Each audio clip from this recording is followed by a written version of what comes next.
When the internet began, bulletin board services, or BBS, became the first online communities of the so-called information superhighway. Using their phone lines, people logged in from all over America to talk about sports, games, movies, and on one BBS in particular, share their ghost stories. Over time, those communities all went dark, except for one lone server that continues to operate somewhere in an unknown part of Pennsylvania's Rust Belt. A relic of the 1990s, veiled in mystery, it is a digital archive of humanity's strangest encounters with the unknown, as told by the people who experienced them. My name is Brandon Schexnayder, and you are listening to Fear Daily.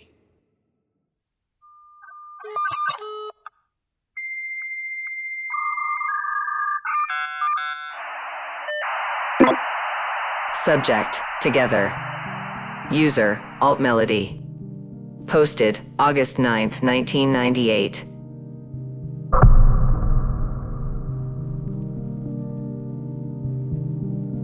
From the ages of 11 to 14, I used to have to spend summers at my aunt's house in Great Neck.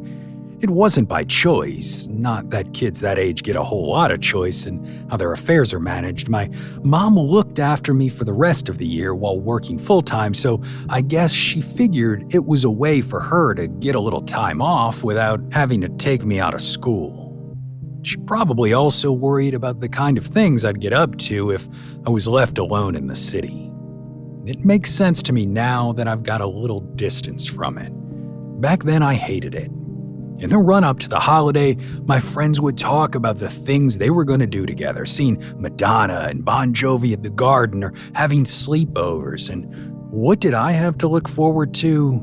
Piano lessons and walks along Manhasset Bay with Aunt Amy. It wasn't that it was torture or anything, it just wasn't Madonna.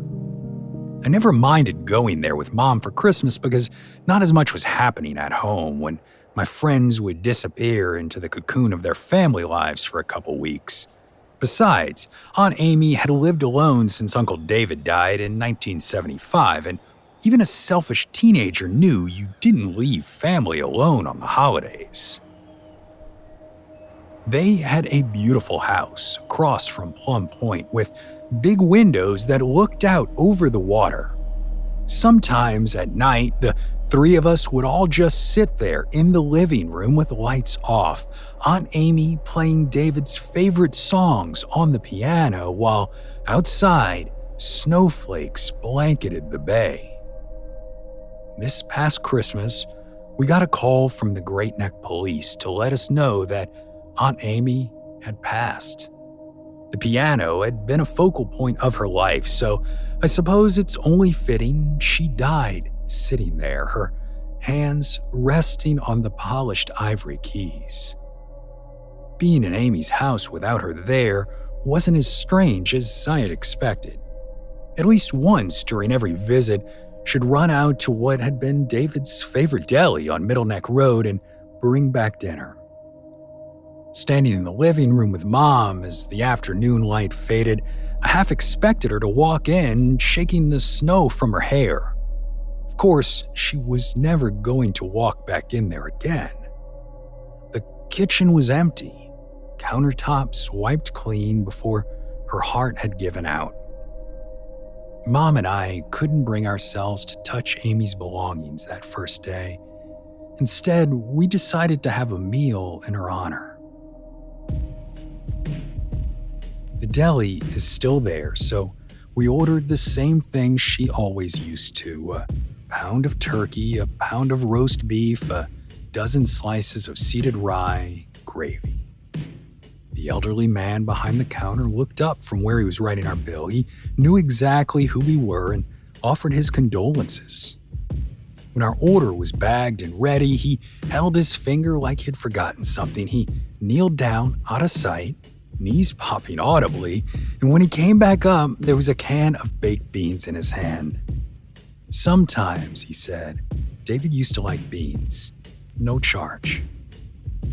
Back at the house, Mom and I ate silently in the high-ceilinged kitchen. We'd made it back just ahead of the blizzard the radio had been threatening all day, and now wind howled at the double-paned windows.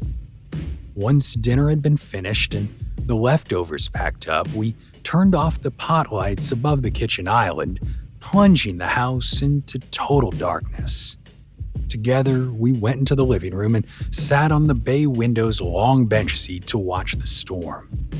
I leaned my head back against Mom's chest, listening to the tick of the clock. I miss her. Mom wrapped her arm around me. Me too, baby. We cried ourselves to sleep. I had a dream. In it, I was laying on the bench seat in Aunt Amy's living room as wind whipped thick snowflakes back and forth across the bay. Next to me, I could feel the rhythmic rise and fall of Mom's chest as she slept. Behind us, Aunt Amy was playing Leo Ornstein's A Morning in the Woods. My chest clenched with emotion and the tears came again. Wiping them away, feeling the hot liquid against my fingertips, I realized it wasn't a dream. I was wide awake, but the music continued to play. I so desperately wanted to look behind me to know if Aunt Amy was there, sitting at her piano the way she always had. Something told me not to turn, that to see would be to bring this moment to an end, and I knew I didn't want that. Instead, I lay back on Mom, who shifted against me, getting comfortable again. Could she hear the music too? I wondered. Would she remember it all as a dream? I'd never ask. I breathed deeply, letting the music fill the silence as the three of us watched the snow fall one last time.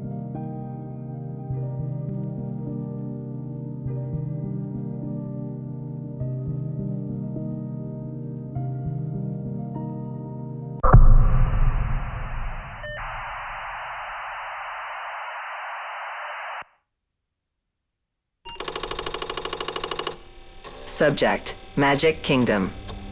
User: Big 8. Posted July 9th, 1995.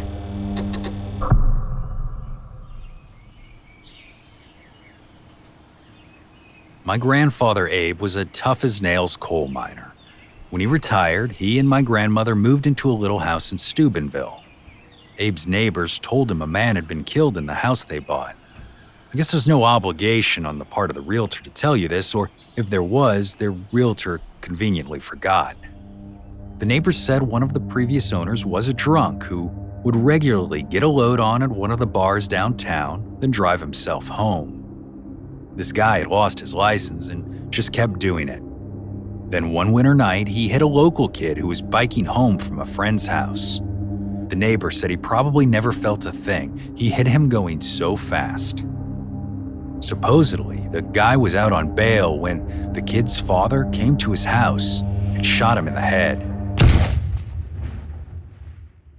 No chit-chat, no warning, just bang. Abe checked it out, and it had really happened.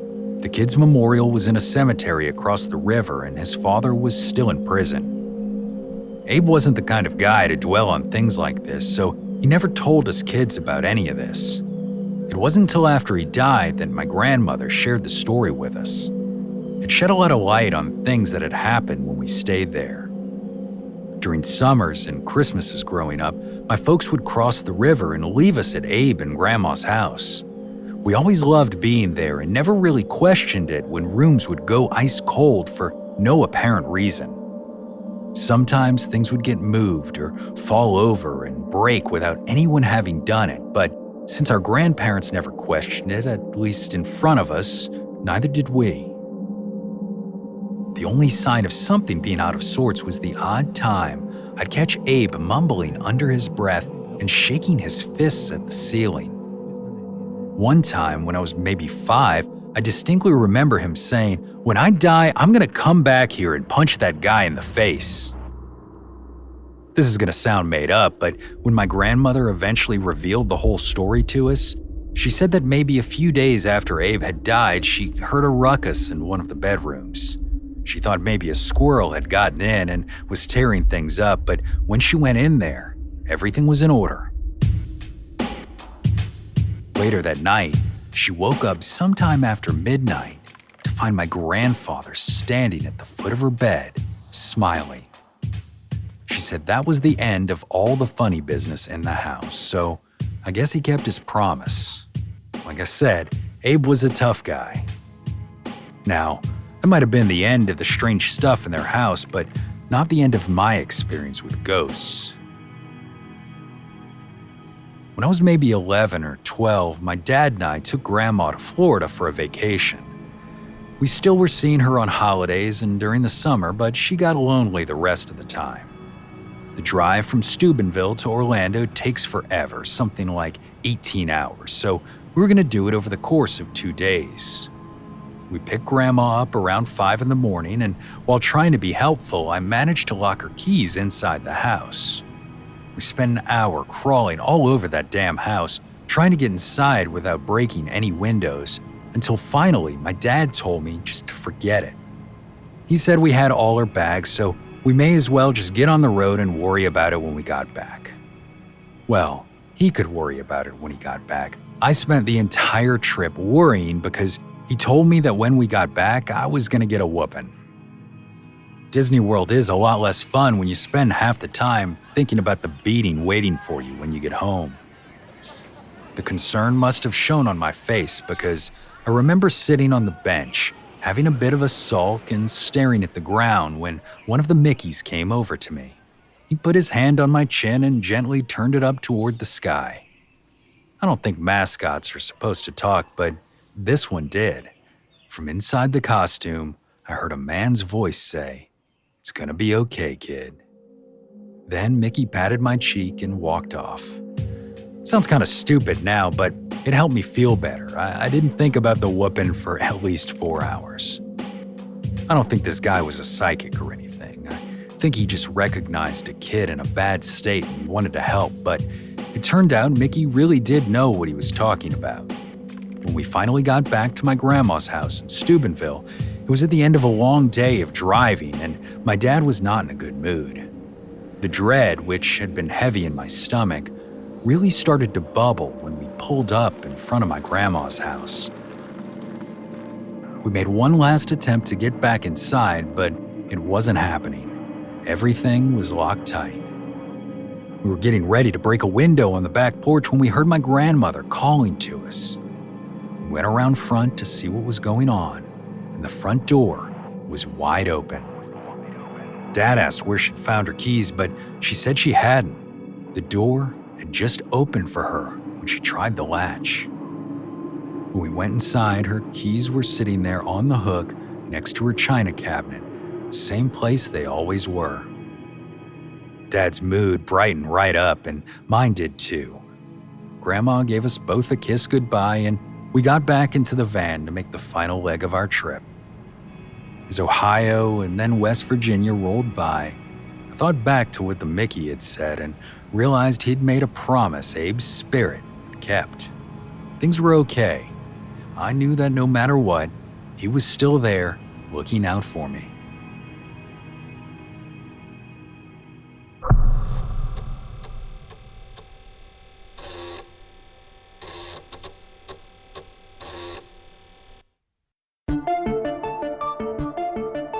Fear Daily is an independent podcast hosted by Brandon Schexnayder and written by Brennan Storr, with Joanna Smith serving as the consulting editor, audio production by Rachel Boyd, and sound design by Southern Gothic Media.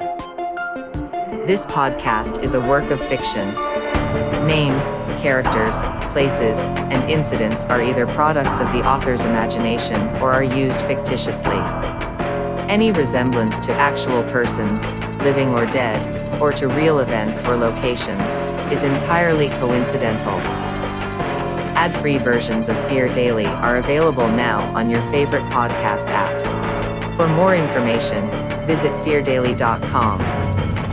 But move fast, before the server goes offline.